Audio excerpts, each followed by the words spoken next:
सिवमुत्रा के घने बारानी जंगलात की गहराइयों में, जहां सूरज की रोशनी भी बमुश्किल जमीन तक पहुंचती है, एक भूला हुआ मुजिज़ खामोशी से इंतजार कर रहा था। एक दहाई से ज्यादा अरसे तक जमीन का नायाब तरीन फूल बगैर कोई निशान छोड़े गायब रहा। साइंसदानों को यकीन हो चला था कि ये जंगलात की कटाई और मौसमियाती तब्दीली की नजर हो चुका है। ये कोई आम फूल नहीं, इसके ना पत्ते होते हैं, ना तना, ना अपनी कोई जड़। ये बरसों तक एक और पौधे के अंदर छुपा हुआ खामोशी से एक तुफैली की तरह जिंदगी गुजारता है। फिर एक दिन बगैर किसी पेश की इत्तला के ये जंगल की जमीन चीर कर एक जिंदा राज की तरह उभरता है। एक दिव्यहैकल सुर्ख फूल सफेद धब्बों से सजा और सड़ती हुई लाश जैसी बदबू के साथ। ये खौफनाक बदबू दरअसल इसका हथियार है। यही मक्खियों को अपनी तरफ खींचकर उसकी अफजाइश का जरिया बनती है। चंद ही दिनों के लिए ये पूरी शान के साथ जिंदा रहता है, फिर बोसीदा होकर खत्म हो जाता है। बरसों पहले अपनी आखिरी तस्दीक के बाद तमाम तलाश नाकामी में बदल चुकी थी। 2012 से टीमें हर साल उम्मीद और मायूसी के साथ वापस लौटती रही। वो दरिया उबूर करते रहे, तूफानों से गुजरते रहे और खतरनाक जंगली रास्ते तय करते रहे। 13 तवील साल सिर्फ अफवाहों और टूटी हुई उम्मीदों में गुजर गए। फिर नवंबर 2025 में आखिरकार जंगल के दिल में एक सूजी हुई कुल्ली दरियाफ्त हुई।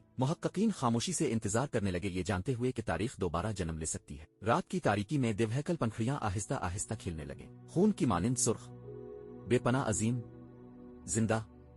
जंगल का भूत वापस आ चुका था। साइंसदानों की आंखों से आंसू बहने लगे। ये जिंदगी भर का यादगार लम्हा था। चंद कीमती दिनों तक दुनिया ने वो मंजर देखा जिसे कुदरत तकरीबन मिटा ही चुकी थी। हर तफसील महफूज की गई, जसामत, खुशबू, अफजाइश का अमल और साख्त। लेकिन खिलने के बावजूद खतरा हर तरफ मंडला रहा था। जंगल के बगैर ये मौजिजा एक नस्ल भी जिंदा नहीं रह सकता। 2025 की ये दरियाफ्त के लिए एक वाज़े इंतबा बन गई कि जो बाकी है इसे बचाया जाए। ये फूल सिर्फ नायाब नहीं, ये कुदरत की तरफ से एक जिंदा पैगाम है। एक याद दहानी के मादूम खामोश होती है, मगर बका के लिए अमल जरूरी है। राफलेशिया हासलुटी इस बात का जिंदा सबूत है कि कुदरत अब भी दूसरा मौका देती है, मगर सिर्फ इन लोगों को जो जिंदगी के तवाजुन का एहतराम करना सीखी। भूत दोबारा खिल चुका है।